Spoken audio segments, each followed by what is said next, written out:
ఏ ఒక్క రైతుకు ఉండకూడదు అని, రాష్ట్రంలో తమకు అన్యాయం జరిగిందని చెప్పి రోడ్డెక్కే పరిస్థితి ఏ యొక్క నిరుద్యోగ యువకుడికి కానీ, చదువుకుంటున్న ఫీజు రీయింబర్స్మెంట్ పొందుతున్న పిల్లలకు కానీ ఏ ఒక్కరికి ఆ హక్కు ఉండకూడదని, రాష్ట్రంలో తమకు అన్యాయం జరిగిందని రోడ్డెక్కే పరిస్థితి ఏ ఒక్క ఉద్యోగికి ఉండకూడదని, ఏ ఒక్క మహిళకు ఉండకూడదని,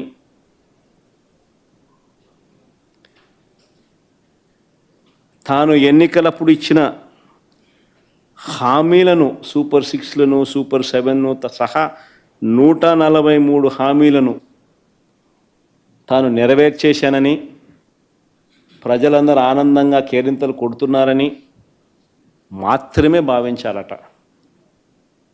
అది చంద్రబాబు నాయుడు ఉద్దేశం. లేదు, కాదు, కుదరదు, ఇది మోసము, అన్యాయము అని ఎవరైనా ప్రశ్నిస్తే తప్పుడు కేసులు,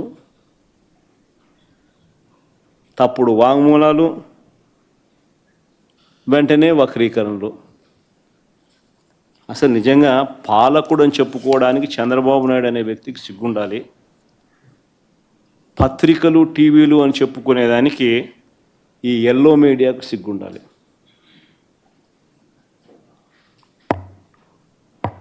రాష్ట్రంలో నిజంగా ఎంత దిగజారిపోయిన పరిస్థితులు చూడండి ఒకసారి. నేను చెప్తా ఉన్నా ఈ లా అండ్ ఆర్డర్ అనే సబ్జెక్టు మీద ఈ మధ్యకాలంలో జరిగిన పరిణామాలు నేను చెప్తా ఉన్నా. ఇవన్నీ కూడా అనంతపురం జిల్లా తాడిపత్రిలో మాజీ ఎమ్మెల్యే కేతిరెడ్డి పెద్దారెడ్డి తాను తన సొంత ఇంటికి, తాడిపత్రిలో నియోజకవర్గ హెడ్ క్వార్టర్స్లో తన సొంత ఇల్లు ఉంది, ఆ సొంత ఇంటికి తాను వెళ్ళలేని పరిస్థితి. కోర్టు ఆదేశాలున్నా ఆయన ఎప్పుడు అక్కడికి వెళ్ళాలని ప్రయత్నం చేసినా పోలీసులే అడ్డుకుంటారు. అటు సిఐ గన్ను కూడా చూపిస్తాడు. ఆ గన్ను చూపించే ఫోటో చూపించమో సరే.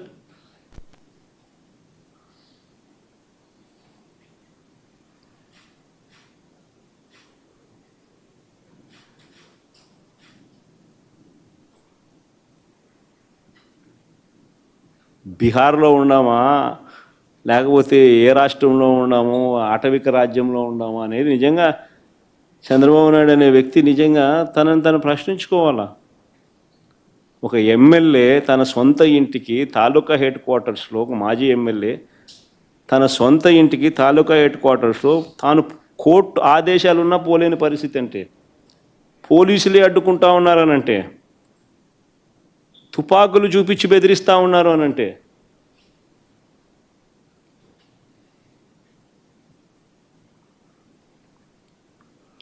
ఆరుసార్లు ఎమ్మెల్యేగా పనిచేసిన నల్లపురెడ్డి ప్రసన్న కుమార్ రెడ్డి, 6 సార్లు ఎమ్మెల్యే ఆయన నల్లపురెడ్డి ప్రసన్న కుమార్ రెడ్డి, 6 సార్లు తాను ఎమ్మెల్యే.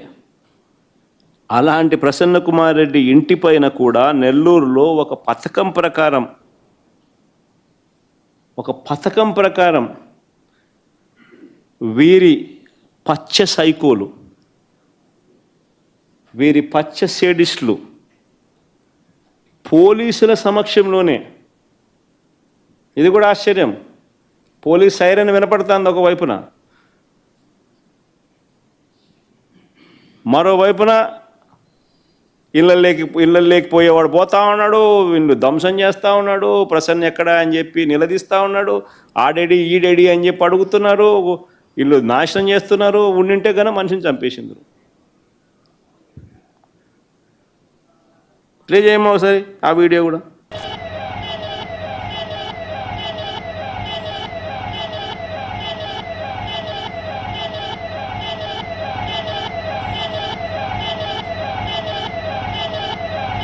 అదే పోలీస్ వాహనం ఎర్రది, కానీ ప్లే చేయమో.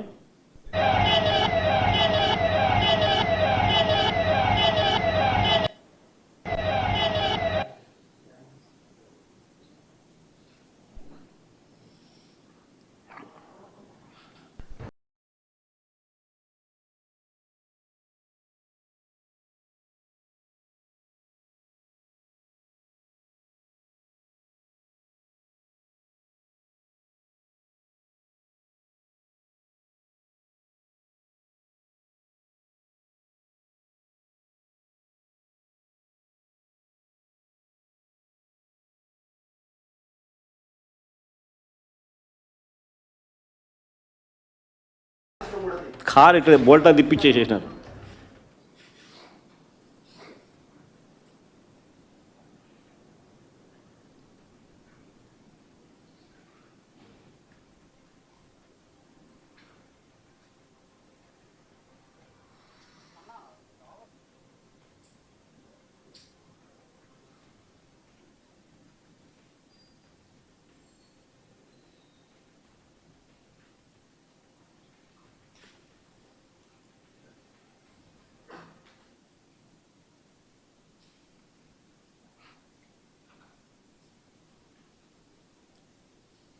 నిజంగా అదృష్టవశాత్తు ప్రసన్న ఇంట్లో లేడు.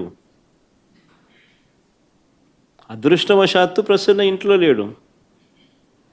ఒకవేళ ప్రసన్న ఇంట్లో ఉండుంటే